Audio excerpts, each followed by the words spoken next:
Accepting the night shift at the Roadside diner on Route 285 was supposed to be a quick way to make some extra cash. I needed the money. The loan was overdue. And unplanned fatherhood had hit me like a ton of bricks.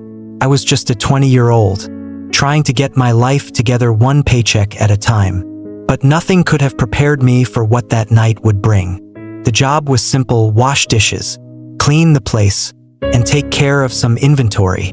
It sounded easy enough. And the diner was just an old shack in the middle of nowhere. A place you could easily miss if you blinked while driving by.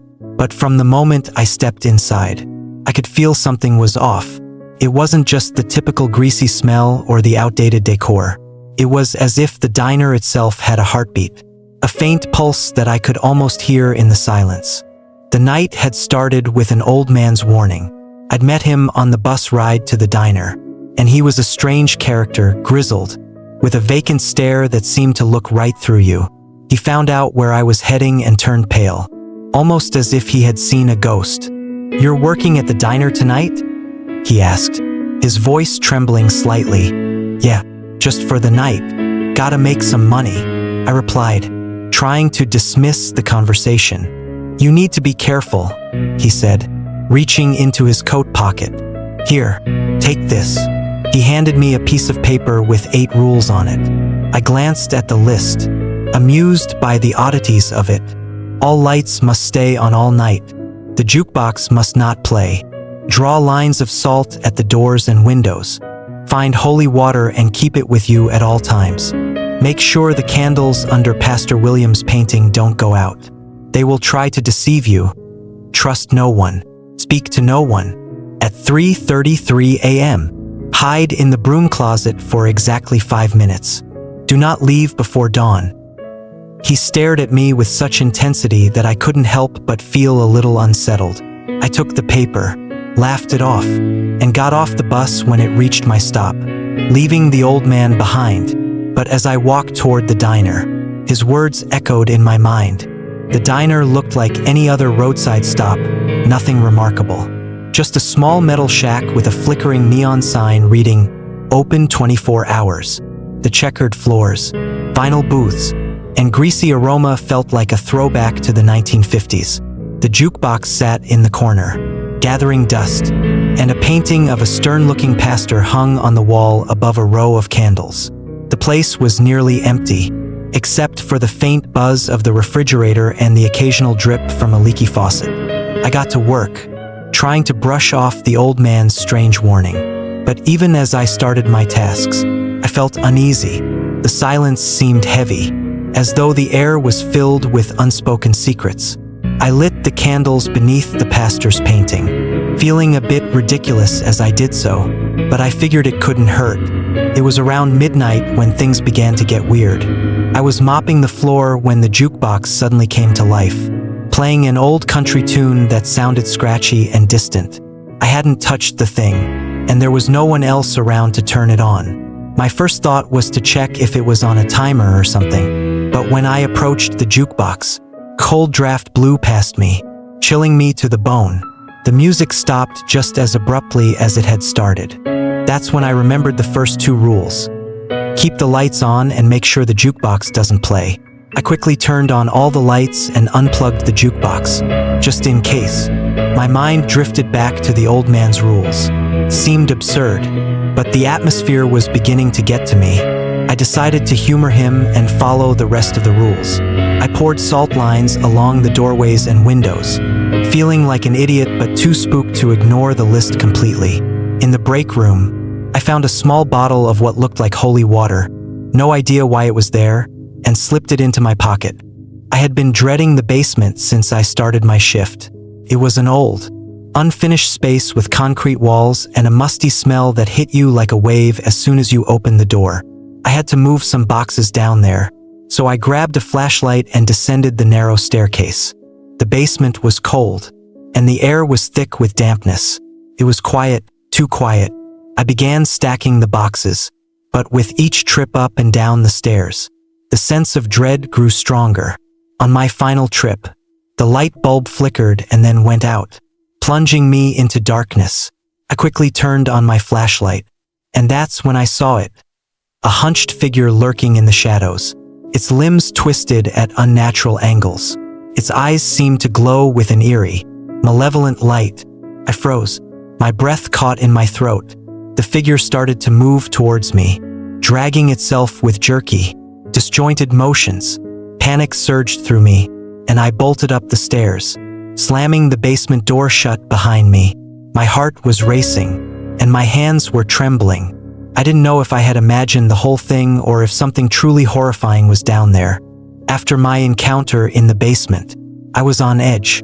I tried to busy myself with cleaning tasks to keep my mind occupied, but the feeling of unease was palpable. I made sure the lights were on, double-checked the salt lines, and lit more candles under the pastor's painting. Around 3 a.m., I glanced out the window and saw a figure standing in the fog. It was a woman, her long hair flowing in the wind. Her face was pale, almost luminescent in the darkness. She stood there, motionless, just staring at the diner. I couldn't make out her features clearly, but her presence felt heavy, as if she were drawing all the warmth from the air. I reached for the holy water in my pocket, my hands shaking slightly. As I took a step closer to the window, she vanished, dissipating like mist in the night. My mind was racing. Was this a ghost? A hallucination brought on by exhaustion? I didn't know, but I wasn't about to ignore the rules. At 3:33 a.m., I locked myself in the broom closet, as the old man had instructed. I felt ridiculous, but if hiding for 5 minutes would keep me safe, I was willing to do it. As I sat there, the silence seemed to thicken. Then, I heard a faint scraping sound, like metal dragging across the floor. The noise grew louder, and I could hear footsteps approaching the closet. My heart pounded in my chest as I gripped the handle of a kitchen knife I had brought with me. I held my breath, trying not to make a sound. The footsteps stopped right outside the door, and for a moment, I thought I was going to die. Then, just as suddenly as it had started, the noise stopped. I waited a few more minutes before cautiously opening the door.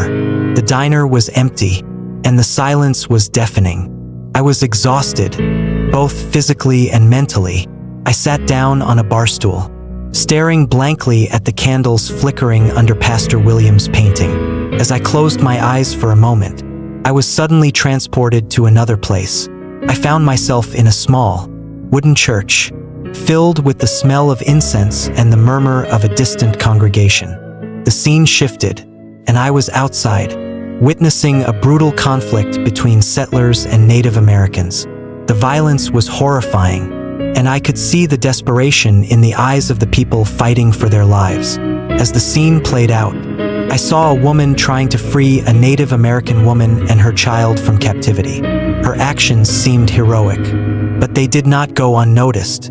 Pastor Williams appeared, his face twisted with rage. He struck the woman, his wife, multiple times, and when she resisted, he killed her and their child. The vision ended abruptly, leaving me gasping for breath. Back in the diner, I was drenched in sweat, my mind reeling from what I had just witnessed. It felt more like a message than a dream, a glimpse into a dark history that clung to the diner like a shadow. I checked the time. It was almost 5 a.m. The first signs of dawn were beginning to creep over the horizon, but the blood-red moon still hung low in the sky. I felt a sense of relief, but I knew I wasn't out of danger yet. I double-checked the salt lines, relit the candles, and made sure all the lights were still on. As I was finishing my last round of tasks, I heard a loud crash coming from the dumpster outside.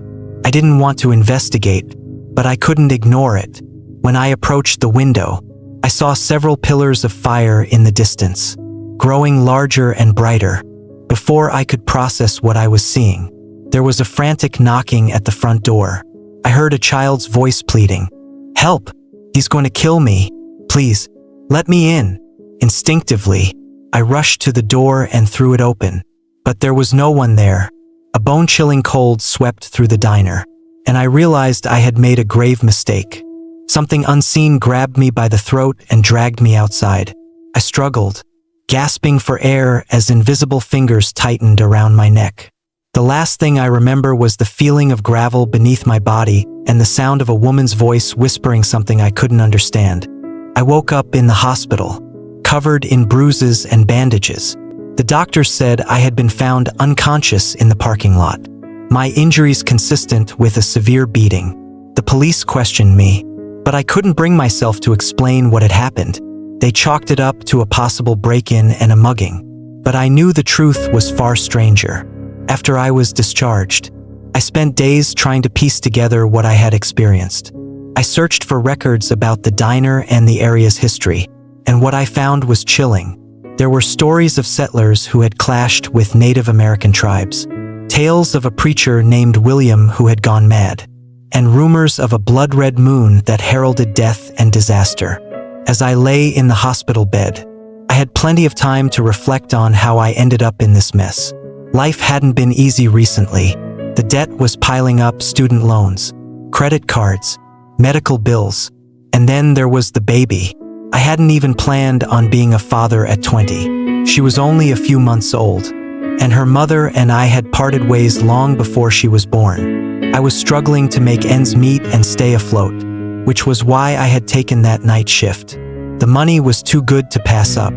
I knew nothing about the diner's history at the time. It was just another stop along the highway, a place where truckers and travelers grabbed a quick bite before moving on. I didn't have a clue that the place was haunted, or that there was a darker history embedded in those walls. All I cared about was making enough money to cover the next loan payment and maybe, just maybe, start a savings account for my daughter's future.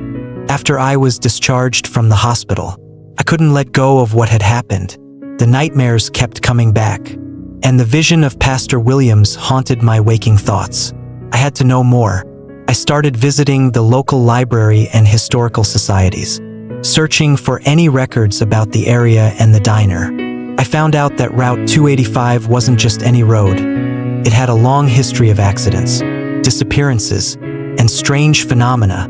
The diner itself had been built in the 1940s, during the post-war boom, but the land it stood on had a much older and darker past. It was said that the land had once belonged to a Native American tribe, and there were stories of violent clashes between the settlers and the indigenous people. The settlers had built a church nearby, which later burned down under mysterious circumstances.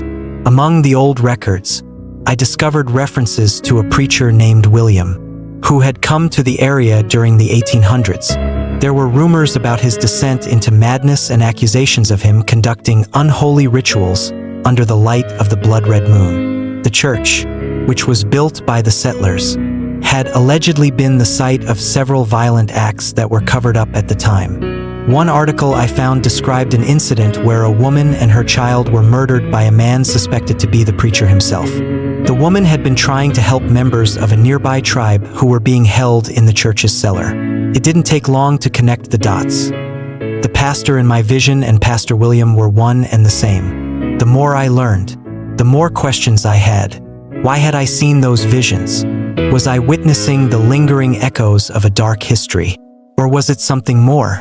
I began to wonder if the spirits I had encountered were trapped, unable to move on because of the horrific events that had occurred on that land. I started to piece together a theory that the diner's location served as a kind of spiritual anchor, a place where the veil between the world of the living and the dead was thin. The blood moon seemed to be a recurring motif in the local folklore, always associated with death, curses, and the opening of a gateway to the other side. I couldn't shake the feeling that the events of that night had been tied to something much larger than just an old roadside diner. During my research, I found other accounts of strange occurrences at the diner. Former employees spoke of flickering lights, objects moving on their own, and the constant feeling of being watched. One cook even claimed to have seen a shadowy figure in the kitchen late at night, a woman with long hair and a sorrowful expression. The descriptions matched the figure I had seen outside the window.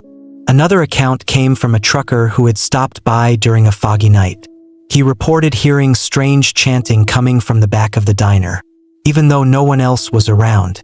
When he tried to leave, his truck wouldn't start, and the lights of the diner suddenly went out. It wasn't until the fog lifted that he was able to start his engine and drive away. These stories sent chills down my spine. It seemed that I wasn't the only one who had experienced something otherworldly at the diner. I began to wonder if there was a way to help the spirits trapped there, or if they were doomed to relive their tormented past for eternity. Despite everything I had been through, I felt an overwhelming urge to return to the diner. I needed closure, answers, or at least a chance to confront whatever was lingering there. I contacted the old man who had given me the list of rules. Took some effort to track him down, but I finally found him living in a small town not far from Route 285. When I told him I wanted to go back, he shook his head. "You're a fool if you think you can find peace there," he said. "That place is a gateway, a trap. Those spirits won't let go. Not unless you give them a reason." He handed me a new list of rules, more detailed than the last. Bring an offering, a token of respect for the spirits who suffered there. Light a candle for every soul lost. Speak their names aloud if you know them, but never ask them questions. Use salt to draw a protective circle around yourself, but leave an opening. The spirits must be free to choose whether to leave. Stay until sunrise, but never stay beyond the first rays of the morning sun. If you hear someone call your name, do not answer. If the blood moon rises, leave immediately. The rules seemed even more bizarre than the first set, but after what I'd experienced, I wasn't about to ignore them. I returned to the diner on the anniversary of that fateful night. The air was cold, and a thick fog hung over the marshes. Just like before, the blood moon was set to rise again, a once-in-a-decade phenomenon. According to the local news, I arrived just before midnight, carrying candles, salt, and a small pouch filled with sage. I had also brought an offering, a small carved figurine of a bear, representing the Native American tribes who had once lived on the land. As I lit the candles and drew the salt lines, I couldn't shake the feeling that I was being watched. The air felt thick, almost suffocating, and the shadows seemed to stretch and shift in the dim light. I placed the figurine on the counter and spoke aloud. "For the spirits who suffered here, I offer this token. May you find peace." The temperature dropped suddenly, and the candles flickered. I stood in the protective circle, waiting, listening. First, there was only silence, and then the jukebox sprang to life, playing the same haunting country tune from before. I could feel the presence of something else in the room, several somethings. In fact, the air grew colder, and I began to hear whispers, faint, unintelligible at first, but growing louder. I could make out fragments of words, names, and cries for help. The figure of the woman appeared again, standing in the same place outside the window, but this time she was closer, her face contorted in sorrow. I spoke her name, one I had found in the old records, Martha. Her gaze seemed to shift towards me, and the air grew still. I continued, "I'm sorry for what happened to you. I'm sorry for what he did." The whispers grew into a chorus of voices, and I felt a pressure against my chest, like a hand was trying to push me backward. The salt line at the entrance flickered as if it was about to be blown away. I took a step back, my heart racing. Suddenly, the jukebox cut off, and the lights in the diner went out completely. I was left in darkness, with only the glow of the blood moon outside to illuminate the room. I remembered the last rule: if the blood moon rises, leave immediately. The moon's light poured through the windows, casting an eerie red hue across the room. The whispers turned into screams, and I could see shadows swirling around me, figures clawing at the air, trying to reach me. I broke the salt circle and ran for the door, not daring to look back.